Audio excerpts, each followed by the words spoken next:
ஔவையார் பாகம் 1 அத்தியாயம் 43. எங்கே போய்விட்டாய் பஞ்சவன் மாதேவி? மன்னர் அந்தப்புறத்தில் இருக்கும்போது கூட உனக்கு அரசாங்க வேலைதானா? அவரோடு இருக்க மாட்டாயா? மன்னர் நீ வரவில்லை என்பதற்காக கண்ணப்ப நாயனார் சரித்திரம் சொல்லாமல் ஏதேதோ பேசிக் கொண்டிருக்கிறார். வேறு 2 நாயன்மார்களின் கதையை சொல்லி முடித்து விட்டார். எங்கே பஞ்சவன் மாதேவியை காணோம் என்று வாசல் பக்கமே பார்த்து கொண்டிருக்கிறார். தயவு செய்து என்னுடன் வா. எந்த வேலையாக இருந்தாலும் 2 நாழிகைக்கு பிறகு செய்து கொள்ளலாம். வினோதினி, யட்சுமி, நீங்கள் 2 பேரும் அந்தப்புறத்துக்குள் எதுவும் நுழையாத வண்ணம் தடுத்து நிறுத்துங்கள் என்று வானவன் மாதேவி வெளியே வந்து பஞ்சவன் மாதேவியை கையோடு அழைத்து கொண்டு உள்ளே போனாள். வாசலில் இருக்கும் பணிப்பெண்களுக்கு கடுமையாய் காவல் இருக்க உத்தரவிட்டாள்.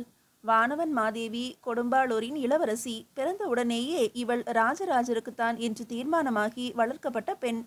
பரம்பரையாக ஆட்சி செய்து கொடி கட்டி பறந்த குடும்பம். வீரத்திற்கும் விவேகத்திற்கும் பெயர் போன பரம்பரை. அந்த பரம்பரையிலிருந்து வந்த வானவன் மாதேவி ஓடி வந்து கைபிடித்து கொண்டு ஒரு தேவரடியாரை அழைத்து கொண்டு போகிறாள் என்றால், மன்னரின் 4வது மனைவியை வா என்று கூட்டிக் கொண்டு போகிறாள் என்றால், இது எவ்வளவு பெரிய கொடுப்பினை! மன்னர் பஞ்சவன் மாதேவிக்கு அளித்திருக்கின்ற எவ்வளவு பெரிய உயர்வு! நடந்து கொண்டே இருக்கும் போதே பஞ்சவன் மாதேவிக்கு வயிறு கலங்கியது. அக்கா, திருவொற்றியூரிலிருந்து ஒற்றன் வந்திருந்தான். அவனை விசாரித்து வருவதற்காக போயிருந்தேன். இந்த அரண்மனைக்கு வேறு யார் வருவார்கள்? ஒற்றர்கள், படை வீரர்கள், சேனாதிபதிகள், மந்திரிமார்கள், கிராம தலைவர்கள் என்றுதான் யாராவது மாற்றி மாற்றி வந்து கொண்டிருப்பார்கள். நல்ல மனிதர்கள் இங்கு வந்து வெகு நாட்களாகிவிட்டது என்று உனக்கு தெரியுமா பஞ்சவன் மாதேவி? 6-7 வருடங்களுக்கு முன்பு நம்பி ஆண்டார் நம்பி ஒரு பகல் பொழுது இருந்து உடனே கிளம்பிவிட்டார். அதற்கு பிறகு சொல்லிக் கொள்ளும்படி இந்த அரண்மனைக்கு யாருமே வரவில்லை. எவரோடும் எதுவும் பேச முடியவில்லை. மன்னர் அரசியலை பற்றியே சிந்தித்து கொண்டிருக்கிறார். எங்களுடைய நிலைமை எவ்வளவு அபத்தமாக இருக்கிறது தெரியுமா? அரசியல் தெரிந்தால் பேசலாம், இல்லை என்றால் வெறுமே முகத்தை பார்த்து கொண்டு உட்கார்ந்திருக்கலாம் என்று முட்டாள்தனமாய் போய்விட்டது. யார் செய்த புண்ணியமோ இன்றைக்கு கண்ணப்ப நாயனார் சரித்திரம் சொல்லுகிறேன் என்று மன்னர் உட்கார்ந்தார். அவரோடு கலகலப்பாய் சிரித்து பேசி கொண்டிருக்கிறோம். மாமன்னரோடு இப்படி பேசியே கிட்டத்தட்ட 7-8 மாதங்கள் ஆகிவிட்டன. அவருடைய பிறந்த நாளன்று ஏதோ ஒரு படையெடுப்பை பற்றி சொல்ல நாங்களெல்லாம் வாய் திறக்காமல் கேட்டுக்கொண்டிருந்தோம். இப்போது பேசப்போவது நாயன்மார்களின் சரித்திரம் என்பதால் அவரவருக்கு ஏற்பட்ட சந்தேகங்களை அரசரிடம் கேட்கிறோம். அரசரும் பதில் சொல்கிறார். கேள்வி கேட்டு பதில் பெற்று புருஷனோடு சல்லாபிப்பது எவ்வளவு சந்தோஷமாக இருக்கிறது தெரியுமா? அடியே, நிறைய எனக்கு கிடைத்திருக்கிறது. மற்ற பெண்களுக்கு எவ்வளவு ஏக்கம் இருக்கிறது தெரியுமா? ஐயோ, அரசர் பேசுகிறார் அக்கா என்று ஒரு பெண் வாய்விட்டு கூவினாள். எனக்கு சிரிப்பு வந்துவிட்டது. அரசியலை கவனிப்பது போல, அரண்மனையை கவனிப்பது போல நீ தயவு செய்து அந்த புறத்தில் உள்ள மற்ற பெண்டிர்களையும் கவனிக்க துவங்கு. இது மிக முக்கியமான விஷயம். வானவன் மாதேவி கட்டளை இடுவது போல பஞ்சவன் மாதேவியிடம் பேசினாள். சரி அக்கா, அப்படியே செய்கிறேன். கோயில் எழும்ப துவங்கிவிட்டால் மன்னர் எங்கும் நகரமாட்டார். இங்கேயே நாள் முழுவதும் இருப்பார். ஓய்வெடுக்க அந்த புறத்துக்கு வந்து விடுவார். அப்போது 1000 விஷயங்கள் பேசிக்கொள்ளலாம் அக்கா, பஞ்சவன் மாதேவி தொடர்ந்து சொன்னாள். ஆமாம், எனக்கும் அப்படித்தான் தோன்றுகிறது. விரைவில் கோயில் கட்ட ஆரம்பித்து விட வேண்டும். இப்போதே இந்த பேச்சை ஆரம்பிக்கலாமா? எப்போது கோயில் கட்டுவார் என்று கேட்கலாமா? மன்னர் இன்னும் அந்த முடிவுக்கு வரவில்லை. 4-5 நாட்கள் குறிக்கப்பட்டிருக்கின்றன. எந்த நாளில் ஆரம்பிக்கப் போகிறார் என்று தெரியவில்லை. அதை மன்னர்தான் தீர்மானிக்க வேண்டும். அவர்கள் நீண்ட நடைகளை கடந்து படி ஏறி அந்த புறத்துக்கு போய் விசாலமான அந்த அறைக்குள் நுழைந்தார்கள். மன்னருக்கு எதிரே உள்ள பஞ்சனையில் பஞ்சவன் மாதேவி அமர அவளை மன்னர் என்ன என்பது போல பார்த்தார். ஏதுமில்லை என்று கண்களாலேயே பஞ்சவன் மாதேவி சொன்னாள். பஞ்சவன் மாதேவிக்கு சற்று வியர்த்திருந்தபடியால் அவளுக்கு விசிறிவிட 2 பணிப்பெண்கள் ஓடி வந்தார்கள். அதில் ஒரு பணிப்பெண்ணை தடுத்துவிட்டு மன்னரின் ஒரு மனைவி பஞ்சவன் மாதேவிக்கு விசிற துவங்க பஞ்சவன் மாதேவி திரும்பி வேண்டாம் என்று கண்களால் மெல்ல கடிந்து கொண்டாள். பணிப்பெண்கள் விசிறட்டும், மன்னருக்கு அருகே போய் உட்கார் என்று கட்டளையிட அவள் மன்னருக்கு அருகே போய் உட்கார்ந்து கொண்டாள். இன்னும் கண்ணப்ப நாயனார் கதை சொல்லவில்லை அல்லவா? ஆவலோடு பஞ்சவன் மாதேவி கேட்டாள். இல்லை, உனக்காகத்தான் காத்து கொண்டிருக்கிறேன். வேறு யாரை பற்றி சொன்னீர்கள்? சுந்தரரை பற்றி சிறிது சொல்லிக் கொண்டிருந்தேன். பிறகு திருமூலரை பற்றி விளக்கினேன். கதையாக கண்ணப்ப நாயனாரை பற்றி இனிமேல் தான் ஆரம்பிக்க வேண்டும். உனக்காகத்தான் நாங்கள் காத்திருந்தோம் என்று மாமன்னர் ராஜராஜ தேவர் சொல்ல நான் சித்தமாக இருக்கிறேன் என்று பஞ்சவன் மாதேவி கைகூப்பினாள். கடவுள் என்பதற்கும் படிப்பிற்கும் சம்பந்தம் உண்டா? கடவுள் என்பதற்கும் அறிவிற்கும் சம்பந்தம் உண்டா? கடவுள் என்பதற்கும் குலத்திற்கும் சம்பந்தம் உண்டா? நல்ல குலத்தில் பிறந்து நன்கு படித்து அறிவுடையவனாக இருப்பவனுக்கு மட்டும்தான் கடவுள் என்கிற விஷயம் கைக்கு எட்டுமா? நாம் வேதமறிந்த அந்தணர்களை வணங்குகிறோமே, அவர்கள் படித்தவர்கள் என்பதாலா? ஞானிகளை சாதுக்களை நமஸ்கரிக்கிறோமே, அவர்கள் கூர்மையான புத்தி உடையவர்கள் என்பதாலா? தேவாரம் திருவாசகங்கள் பலதும் மனனம் பண்ணிய பெரியோர்களை, தமிழ் புலவர்களை வணங்குகிறோமே, அது அவர்கள் படிப்புக்கு கொடுக்கும் மரியாதையா? 450 பாடல்கள் தெரியும் என்பதாலேயே அவருக்கு மரியாதை தருகிறோமா? ஒரு வகையில் ஆமாம் என்றுதான் சொல்ல வேண்டும். ஆனால் கடவுள் என்கிற விஷயம் இருப்பவர்களிடம் மட்டுமே இருப்பதாக நினைத்தோமேயானால் அது பெரும் பிசகு. கடவுள் எங்கும் நிறைந்தவர், எல்லாவற்றிலும் இருப்பவர், எங்கு வேண்டுமானாலும் எப்படி வேண்டுமானாலும் தோன்றுபவர். அவரை பிடிப்பதற்கு எது முக்கியம்? அன்புதான், சரணடைதல்தான். அன்பு உள்ளவர்களாலேயே கடவுளை எளிதாக சரணடைய முடியும். சரணடைதல் என்றால் என்ன உனக்கு தெரியுமா வானவன் மாதேவி? தன்னுடையது என்று எதையும் வைத்து கொள்ளாமல், தான் முக்கியம் என்று கருதாமல், தன் உடல் வலிவு, பணம், அதிகாரம் எதையும் லட்சியம் செய்யாமல், சகலமும் இறைவனால் தரப்பட்டவை. ஒவ்வொரு நாளும் ஒவ்வொரு நொடியும் இறைவன் நம்மை நகர்த்தி கொண்டிருக்கிறான். என்னை அரசனாக, அவனை சேவகனாக, இவனை குதிரையோட்டியாக செய்து கொண்டிருக்கிறான். என்னை ஆணாக, உன்னை பெண்ணாக படைத்திருக்கிறான். இது அவனுடைய ரூபம். அவன்தான் இங்கு நானாய், நீயாய், நாயாய், நரியாய், சகலமுமாய் பரவி இருக்கின்றான். இந்த பிரபஞ்சம் முழுவதும் கடவுளால் ஆக்கிரமிக்கப்பட்டிருக்கிறது. கடவுளின் இருப்பு தவிர வேறு எதுவுமே இங்கு இல்லை. அதாவது ஒரு மகத்தான சக்தியின் பல்வேறு ரூபங்கள்தான் இந்த உலகம். அப்போது நான் என்னை அரசன் என்று நினைத்து கொள்வது என்ன? மிக பெரிய மயக்கம். நீ உன்னை பட்ட மகிழ்ச்சியாக நினைத்து கால் மேல் கால் போட்டுக்கொண்டு அமர்ந்திருக்கின்ற கர்வம் என்ன? அது உன்னுடைய மயக்கம். பட்ட மகிழ்ச்சி தன் கால்களை நேராக்கி கொண்டாள். அரசர் சிரித்தார். பஞ்சவன் மாதேவி அவரை கூர்மையாக கவனிக்க துவங்கினாள். கடவுள் எங்கும் தோன்றுவார், எவருக்கும் ஆட்படுவார். அவருக்கு இன்னார் இனியார் என்கின்ற வேதமில்லை. அவரை அறிந்து கொள்ள வேத பாடங்கள் முக்கியமல்ல. இவை ஏதும் இல்லாமல் அவர் உன்னிடம் சிக்குவார். அவரிடம் சரணடையக்கூடிய மனம் உனக்கு இருக்கிறதா என்பதுதான் முக்கியம். தானற்று இருப்பதே சரணடைதல். நான் சொல்வது புரியவில்லை அல்லவா? கடினமாக இருக்கிறதல்லவா? கதையாக சொல்லுகிறேன். இந்த தத்துவம் எளிதில் புரியும். கண்ணப்ப நாயனார் ஆதியில் ஒரு வேடன். வேட அரசனின் மகன் இளவரசன். பெயர் திண்ணன். தின் என்று வலுவோடு இருந்ததால் திண்ணன். அவனுக்கு இளவரசு பட்டம் கட்டி புதிய வாளும் வில்லும் அம்பும் கொடுத்து அவனுக்கென்று நல்ல உண்மையான துணைவர்களை நியமித்து, இன்று முதல் இந்த கானகத்தின் இளவரசன் நீ, அடுத்த வாரிசு. இதை தெளிவாக அறிவித்துவிட்டேன். எனவே உன்னுடைய முதல் வேட்டையை இப்போதே துவங்கு என்று தலைவன் சொல்ல, பெண்கள் குலவை போட, புலித்தோலும் மேலே மான் தோலும் அணிந்திருந்த அந்த இளைஞன் ஆயுதங்களோடு ஓட்டமாக அடர்ந்த கானகம் நோக்கி போகிறான். அவனை அவனுடைய பாதுகாவலர்கள் பின்தொடர்ந்தார்கள். கானகத்திலேயே வளர்ந்த பிள்ளையல்லவா? அதன் ஒவ்வொரு மூலையும் தெரிந்த வாலிபன் அல்லவா? வெகு எளிதில் மலைகளில் ஏறி காடுகளை கடந்து முட்புதர்களை வெட்டி சாய்த்து வழி ஏற்படுத்தி கொண்டு ஒரு இடத்திற்கு போக பன்றியின் உருமல் சத்தம் கேட்டது. அவன் நண்பர்களோடு பதுங்கி பார்க்க மிக கொழுத்த ஒரு காட்டு பன்றி சீரலோடு அந்த பகுதியில் சுற்றி வந்தது. மனித வாசனையை நுகர்ந்து விட்டதால் தாக்குதலுக்கு தயாராக உடம்பை சிலுப்பிக் கொண்டு நாலா பக்கமும் அலைந்தது. பன்றியை கண்ட அந்த கானகத்து இளைஞன் சந்தோஷமடைந்தான். வாள் உருவிக்கொண்டு அருகே போனான். வேகமாய் தாக்கினான். பன்றியும் மண் கிளறி வேகமாய் அவனை தாக்கியது. நண்பர்கள் அதனை மடக்கி கழியால் ஓங்கி அடித்தார்கள். 1க்கு 4 முரட்டு வாலிபர்கள் சுற்றி இருப்பதை பார்த்த பன்றி இங்கே தாக்கு பிடிக்க முடியாது என்பதை தெரிந்து புதர்கள் தாண்டி தப்பி ஓடிற்று. இது முதல் வேட்டையாயிற்றே, இதை கொல்லாமல் விடக்கூடாது என்று அவர்கள் கோபமானார்கள். பன்றியை துரத்தினார்கள். பன்றியோ மிக வேகமாக ஓடியது. உறவுகள் பாராட்ட வேட்டையாடுகின்ற இளவரசனும் உயிருக்கு பயந்து ஓடுகின்ற பன்றியும் சில மைல் தூரம் ஓடினார்கள். இதில் பன்றி வெகு வேகம் காட்டியது. இளவரசனை நெருங்க விடாமல் அலைக்கழித்தது. நண்பர்கள் பின் தங்கிவிட இளவரசன் விடாது பன்றியை நோக்கி ஓடினான். பன்றி ஒரு புதரில் இளைப்பாறிக் கொண்டிருப்பது கண்டு மடக்கினான். பன்றிக்கும் கானக இளவரசனுக்கும் மிக பெரிய யுத்தம் நடந்தது. ஈட்டியால் பன்றியின் முதுகை துளைத்து இருதயம் வரை ஆழ ஊன்றி அதை அசையாமல் இடுப்பு ஒடித்து நிற்க வைத்து துடிக்க துடிக்க இளவரசன் கொன்றான். வெற்றி மிதப்பில் பெரிதாக ஊளையிட்டான். உரக்க தகப்பன் பேர் சொன்னான். இது என்ன இடம் என்று சுற்றி பார்க்க முற்பட்ட போது தான் ஒரு மலை ஏறி வந்திருப்பது தெரிந்தது. இன்னும் சற்று மலைக்கு மேலே போக அந்த இடத்திலிருந்து ஒரு நறுமணம் வந்தது. அந்த நறுமணமோ புதிதாக இருக்கிறதே என்று அதே திசையில் போக ஒரு திடல் தெரிந்தது. அந்த திடலுக்கு நடுவே ஒரு சிவலிங்கம் இருந்தது. சிவலிங்கத்தை பார்த்ததும் அந்த இளவரசனுக்கு உடம்பு சிலிர்த்தது. மன்னர் பேச்சை நிறுத்தினார். பட்ட மகிழ்ச்சிகள் அமைதியாய் அவரையே பார்த்து கொண்டிருந்தார்கள். ஒரு நாடகம் போல மன்னர் சொன்ன செய்திகள் அவர்களுக்கு முன்னே மெல்ல மெல்ல அரங்கேறி கொண்டிருந்தன. மீதியை அடுத்த அத்தியாயத்தில் காணலாம். அத்தியாயம் 44. கடவுளை சந்தித்தல் முன் ஜென்ம வினையின் பலனாகத்தான் ஏற்படும். அவன் பார்த்தது ஒரு சிவலிங்கத்தை, ஒரு கல் சிலையை. ஆனால் அந்த இளவரசன் அதை பார்த்ததும் திகைத்து போனான்.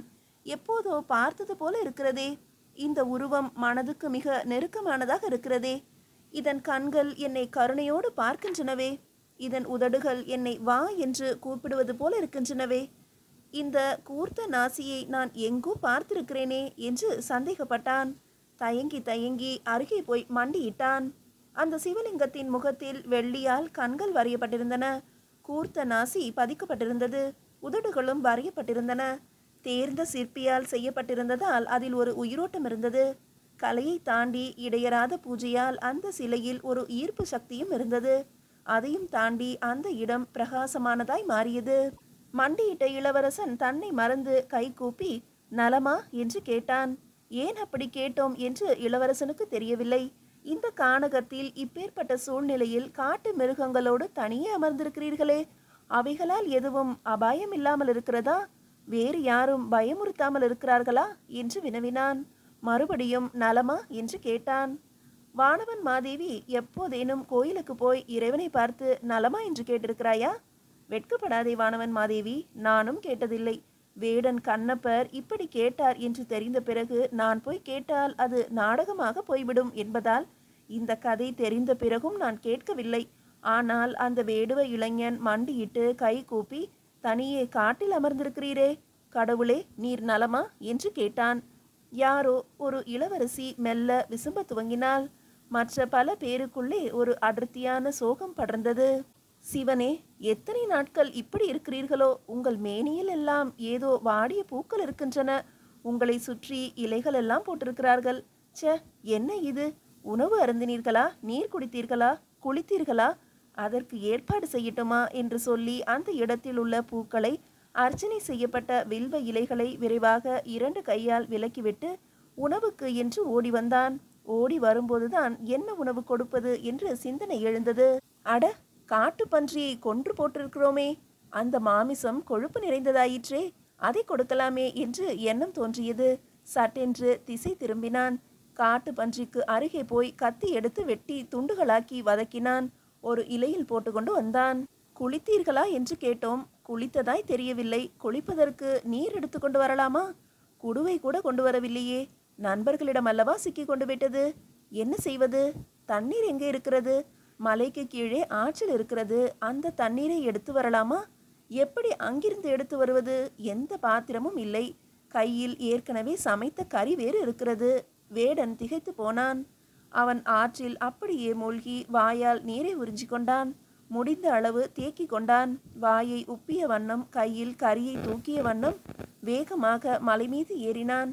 இறைவனை பார்த்து குளித்துவிடும் என்று மனதினுள் நினைத்து வாயில் உள்ள நீரை சிவலிங்கத்தின் மீது துப்பினான். சிவலிங்கத்தின் உச்சியில் அவன் கொப்பளித்த நீர் பட்டு வழிந்தது. அவர் எதிரே மாமிசத்தை வைத்தான். ஐயா, உண்ணுங்கள், நன்கு சாப்பிடுங்கள். தேவைப்பட்ட கறியை எடுத்துக்கொள்ளுங்கள். இன்னும் வேண்டும் என்றாலும் சொல்லுங்கள். உடனே போய் அறுத்து வதக்கி வருகிறேன். பதம் நன்றாக இருக்கிறதா பாருங்கள். இதோ இந்த கறி அருமையாக இருக்கும் என்று துண்டுகளை வரிசைப்படுத்தினான். சிவபெருமான் மௌனமாக இருந்தார். அரசர் சுற்றி தன்னுடைய மனைவிகளை பார்த்தார். அவர்கள் அனைவரும் கதையில் ஆழ்ந்து போயிருந்தார்கள். தஞ்சை அரண்மனையின் வாசலில் கருவூர் தேவர் வந்து நின்று கை கூப்பினார். நான் வந்திருப்பதாக தெரிவி என்று சொன்னார். தூதர்கள், வாயிற்காவலர்கள் பரபரத்தார்கள். அவரை வரவேற்று தனியிடம் கொடுத்தார்கள். விழுந்து நமஸ்கரித்து கால் கழுவ முயற்சித்தார்கள். நமஸ்கரித்தது போதும் என்று கருவூர் தேவர் கை உயர்த்தினார். வாயிற்காவலர்கள் வேகமாய் அரண்மனைக்குள் நுழைந்து அந்த புறத்தில் போய் நின்று கருவூர் தேவரின் வருகையை சொன்னார்கள். இன்னும் 2 நாழிகைக்கு எவர் வந்தாலும் உள்ளே வரக்கூடாது என்பது பட்ட மகிழ்ச்சியின் கட்டளை. மன்னர் தன்னுடைய மனைவிகளோடு உட்கார்ந்து பேசி கொண்டிருக்கிறார். எவர் வரினும் உள்ளே போவதற்கு இல்லை, எந்த செய்தியும் சொல்வதற்கு இல்லை. 2 நாழிகை பொறுத்து முயற்சிக்கிறோம். அம்மா, வந்திருப்பது கருவூர் தேவர். யாராயினும் சரி, இது தெளிவான கட்டளை, மீறுவதற்கு இல்லை என்று சொல்லிவிட்டார்கள். வாசலில் உட்கார்ந்திருந்த கருவூர் தேவருக்கு இந்த பேச்சு மனதில் ஒலித்தது. அவர் சிரித்து கொண்டார். கண்ணப்ப நாயனார் சரிதமா? நடக்கட்டும் என்றார். அவர் என்ன பேசுகிறார் என்று பக்கத்தில் இருந்தவர்களுக்கு தெரியவில்லை. மாமன்னர் உடையார் ஸ்ரீ ராஜராஜ தேவர் கண்ணப்ப நாயனார் சரித்திரத்தை தொடர்ந்தார். அவருடைய மனைவிகள் அசையாது கேட்டுக்கொண்டிருந்தார்கள். நான் இருப்பதால் உணவு உண்ண கூச்சப்படுகிறீர் போலும். சரி, நான் போய் விடுகிறேன், எனக்கும் பசிக்கிறது என்று சொல்லி சிவலிங்கத்தை தனியே விட்டு மலை அடிவாரம் போய் பன்றியை அறுத்து வதக்கி உண்ண துவங்கினான் வேடுவ இளவரசன் திண்ணன். தினசரி அந்த மலை கோயிலுக்கு வந்து ஒரு வேளை பூஜை செய்கிற அந்தனர் மெல்ல ருத்ரம் சொல்லியபடி படியேறி கோயிலுக்குள்ளே நுழைய அங்கு இறைச்சிகள் வைக்கப்பட்டிருப்பதும் சிவன் தலையில் ஏதோ நீர் ஊற்றப்பட்டிருப்பதும் பார்த்து அருவருப்பானார். யார் இந்த மாபாதகத்தை செய்தது? எதற்கு இப்படி ஒரு அட்டூழியம் செய்கிறார்கள்? இந்த வேடர்களுக்கு கொழுப்பு அதிகமாகிவிட்டது. இவர்களுக்கு உண்பதற்கு இடமா இல்லை? இந்த சன்னதிதானா கிடைத்தது என்று சொல்லியபடி அந்த மாமிசங்களை அவ்விடத்திலிருந்து நீக்கி அந்த இடத்தை சுத்தம் செய்தார். பூக்கள் போட்டார். லிங்கத்திற்கு அர்ச்சனை செய்து வணங்கி விடை பெற்றார். உணவு முடித்து மறுபடியும் மலைக்கு வந்த வேடுவ இளவரசன் திண்ணன் மீண்டும் இலை குப்பைகளும் பூக்குப்பைகளும் இருப்பதை பார்த்து கோபமானான். யார் இந்த வேலையை செய்வது? அவருக்கு எவ்வளவு திமிர்!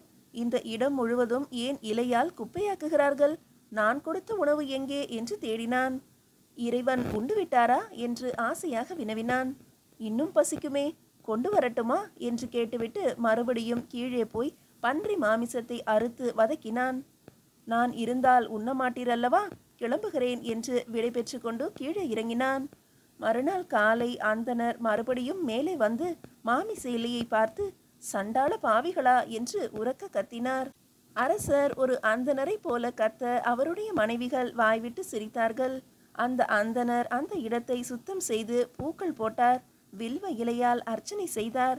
இறைவனே, உன்னை தயவு செய்து காத்துக்கொள்ளும், இப்படிப்பட்ட சண்டாளர்களை கடுமையாக தண்டியும் என்று வேண்டிக் கொண்டார். வேண்டுவதை தவிர அந்தனரால் வேறு எதுவும் செய்ய முடியவில்லை. மறுபடியும் வேடுவ இளவரசன் ஓடி வந்தான். அடடே, இன்றும் குப்பையா என்று கோபமானான். மறுபடியும் வேட்டைக்கு சென்று இன்னொரு வித மாமிசம் அவருக்கு படைத்தான். இப்படியே தொடர்ந்து மாறி மாறி நடந்தது. அந்தனர் கோபமானார். யார் இந்த அநியாயத்தை செய்வது என்று தெரிந்து கொள்ள விரும்பினார். விடியலுக்கு முன்பே கோயிலுக்கு போய் ஒளிந்திருந்து பார்க்கும் பொழுது அங்கே ஒரு வேடுவ இளைஞன் இலை முழுவதும் பறவை கறி பரப்பி உண்ணுக உண்ணுக என்று வேண்டிக் கொண்டிருப்பது தெரிந்தது. அந்த வேடுவ இளைஞன் முகத்தில் மிக பெரிய பொலிவு இருந்தது. அவன் இறைவனோடு பேசுவதை பார்த்தால் இறைவனே கை நீட்டி எடுத்து உண்டு விடுவான் என்று அவருக்கு தோன்றியது. இப்படி பேசுகிறானே, இவ்வளவு வாஞ்சையோடு உபசரிக்கிறானே, இப்படி நான் கூட செய்ததில்லையே, இவன் சாதாரண இளைஞனாக தோன்றவில்லையே என்று அவனையே பார்த்து கொண்டிருந்தார். அந்த நேரம் அந்த அந்தனருக்கு இந்த வேடுவ இளைஞனின் மகிமையை தெரிவிக்க இறைவன் விரும்பினான். சிவனுடைய ஒரு கண் சிவந்தது. சிவந்த கண்ணை அந்த வேடுவ இளைஞன் உற்று பார்த்தான். என்ன இது, ஏன் கண் சிவக்கிறது உமக்கு என்றான். சிவந்த கண்ணிலிருந்து இரத்தம் வழிந்தது. இளைஞன் பதறி போனான். அந்தனரும் ஆவலாக பார்த்தார். அவருடைய உள்மனது, பொறு, இங்கு ஏதோ நடக்கிறது, அமைதியாக இரு என்று கட்டளையிட்டது. அவர் அசையாமல் அந்த இளைஞனையே பார்த்து கொண்டிருந்தார். ஐயனே, உமக்கு கண்வலியா? இரத்தம் வருகிறதா? இதற்கு என்ன மருந்து? பச்சிலைகளை கொண்டு வந்து பிழிந்து பார்த்தான். இரத்தம் நிற்கவில்லை. கட்டு போட்டு பார்த்தான். ஆனால் இரத்தம் பாய்ந்து பெருகியது. என்ன செய்வது? இந்த கண் பழுதடைந்திருக்கிறதே. பழுதடைந்த கண்ணுக்கு மாற்று கண் பொருத்தினால்தான் நிற்க முடியும். இன்னொரு கண் எங்கே கிடைக்கும் என்று யோசிக்க சட்டென்று அவனுக்கு தன்னுடைய கண் ஞாபகத்துக்கு வந்தது. சட்டென்று கையில் அம்பை எடுத்தான். இடது கண்ணில் சொருகி வெளியே எடுத்தான். இரத்தம் வருகின்ற கண்ணில் அந்த கண்ணை அப்பினான். அந்தனர் துடித்து போனார். வாயிலிருந்து எழுந்த பெரும் கூச்சலை துணியால் அழுத்தி அடக்கி கொண்டார். இறைவனின் கண்ணிலிருந்து இரத்தம் வருவதும் நின்றது. அடே அப்பா, நல்ல மருந்து கண்டுபிடித்து விட்டேன். நல்ல வேளை, இதுதான் மருந்து என்று என் உள் உணர்வில் கலந்து எனக்கு தெரிவித்து விட்டீர். இரத்தமும் நின்று விட்டது, வலியும் குறைந்து விட்டதல்லவா? தன் வலியை பற்றி யோசிக்காமல் அந்த வேடுவ இளைஞன் சிவலிங்கத்தை தடவியபடி கேட்டான். ஆனால் அடுத்த நொடி சிவலிங்கத்தின் அடுத்த கண்ணும் சிவந்தது. வேடுவ இளைஞன் பயந்து போனான். அதிலிருந்தும் ரத்தம் வர துவங்கியது. அந்தணர் ஆவலோடு பார்த்து கொண்டிருந்தார். என் சிவனே, இன்னொரு கண்ணிலிருந்தும் ரத்தம் வருகிறதே, என்ன செய்வேன் தெரியவில்லையே. அட, இன்னொரு கண் இருக்கிறது, அந்த கண்ணையும் எடுத்து அப்பிவிடலாம். ஆனால் என் கண்ணை எடுத்துவிட்டால் உமது கண் இருக்கின்ற இடம் எனக்கு எப்படி தெரியும்? ஏதேனும் அடையாளம் வைத்து கொள்ள வேண்டுமே. எப்படி வைப்பது? கையை வைத்து கொள்ளலாம் என்றால் கண்ணை நோண்ட கை வேண்டுமே. சரி, காலை அடையாளமாக வைத்துக்கொள்வோம்.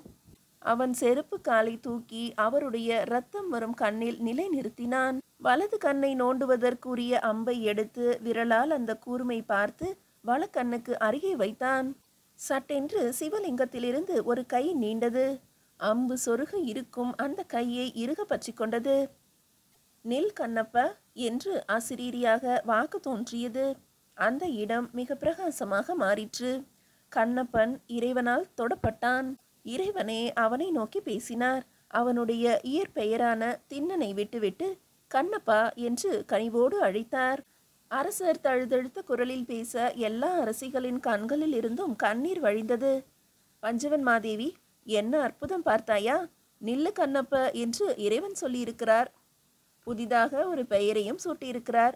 எந்த பிரதிபலனும் எதிர்பார்க்காமல் இறைவனுக்கு ஏற்பட்ட நோயை தீர்ப்பதற்காக தன் கண்ணை நோண்டி கொடுக்க சித்தமாக இருக்கிறவன் கையை பற்றி நில்லு கண்ணப்ப என்றும் இறைவன் தொட்டிருக்கிறார். தானே முன்வந்து அவன் கையை இறுக பற்றி இருக்கிறார். இறைவனை தேடி தேடி இந்த ஜன சமூகம் அலைந்து கொண்டிருக்கிற போது அந்த வேடுவனை நோக்கி இறைவன் வந்து அவனை தொட்டிருக்கிறார் என்றால் அந்த வேடன் செய்த பாக்கியம் என்ன? இந்த சரணாகதி எவ்வளவு உயரமான விஷயம்! தனக்கு கண் வேண்டியதில்லை என்று சொல்லி இறைவனுக்கு தன் உடலை, தன் கண்ணை, தன்னை அர்ப்பணிக்கின்ற இந்த அற்புதம் வேறு எந்த மதத்திலாவது, வேறு எந்த தேசத்திலாவது நடந்திருக்கிறதா பஞ்சவன் மாதேவி? என்ன புத்தம், என்ன சமணம், இரக்கம், அன்பு, கருணை என்று தானே சொல்கிறார்கள். இதைவிட அன்பு, இதைவிட இரக்கம், இதைவிட ஒரு கனிந்த மனநிலை வேறு ஏதேனும் உண்டா? அரசர் கண்களிலிருந்து மெல்ல கண்ணீர் வழிந்தது. அவர் பஞ்சனையில் சாய்ந்து கொண்டார். அரசிகள் அவருக்கு அருகே போய் அவரின் முதுகு தடவினார்கள். அரசர் நிமிர்ந்து உட்கார்ந்து மெல்ல சிரித்தார். மீதியை அடுத்த அத்தியாயத்தில் காணலாம்.